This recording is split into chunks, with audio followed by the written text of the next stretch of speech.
In the previous episode, I hinted at a tragedy, the murder of Geta by his own brother, Caracalla. A family tragedy, a story of betrayal and power. But that was only a sketch, a shadow cast over a much larger canvas. Today, I will tell you this story, even if its link to Pomaria is but a distant one. This time, the voices you will hear are those of the Severan dynasty itself. Listen closely, for their voices carry the echoes of an empire consumed by the fiercest ambitions. I am Septimius Severus, a senator of Libyan origin, a great commander of the Roman army. I governed Pannonia in Hungary. After the death of my first wife, I was advised to change my surroundings. They suggested Syria. There, I met the high priest of the Temple of the Sun.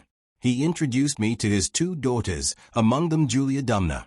A prophecy had foretold that she would marry a king. So, I took her as my wife. In the year 193, the so-called year of the 5 emperors, Julia urged me to march on Rome with my army. I followed her advice. And so the prophecy was fulfilled. I became the first emperor of the Severan dynasty. I ruled alone for 5 years, then shared power with my son Caracalla. 3 years before my death, I also appointed my other son, Geta, as co-emperor. I am Julius Bassianus, high priest of the temple of Elagabal, the god of the mountain, in Homs. I come from a noble and wealthy Syrian family.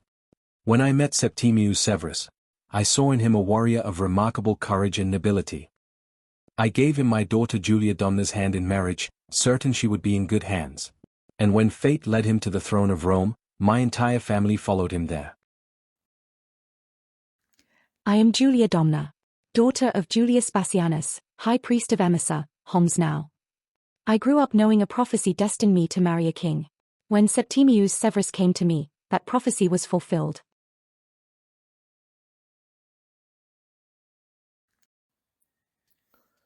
I am Geta.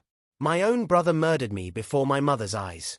Without mercy, after my death, he erased my name, trying to wipe me from history. I am Caracalla, son of Septimius Severus and Julia Domna. I shared the throne with my father, then with my brother, before claiming it for myself. In 212 AD, I granted Roman citizenship to all free men of the empire. A gesture for history. I am Julia Maesa, elder sister of Domna. I saw my nephew Caracalla fall to an assassin's blade, Macrinus, the Moor from Churchill. But I found no peace until power was restored to my family. My grandson, Elagabalus, took the throne. Then, after, it was my second grandson, Alexander. I am Julia Somia, and like my sister, an empress and the mother of an emperor. I am Julia Mamia, daughter of Julia Maesa, empress and mother of an emperor. I am the one who bore the name of the god my great-grandfather served all his life. I became emperor thanks to my grandmother, Julia Maesa. I am Alexander Severus.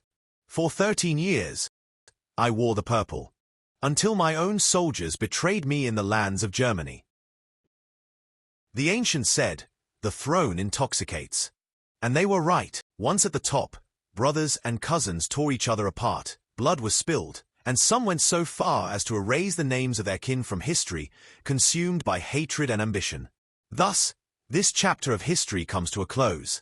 Now you understand better what played out at the heights of Roman power during the first 30 years of Pomaria's existence. Next time, we will return to the silent stones of Pomaria,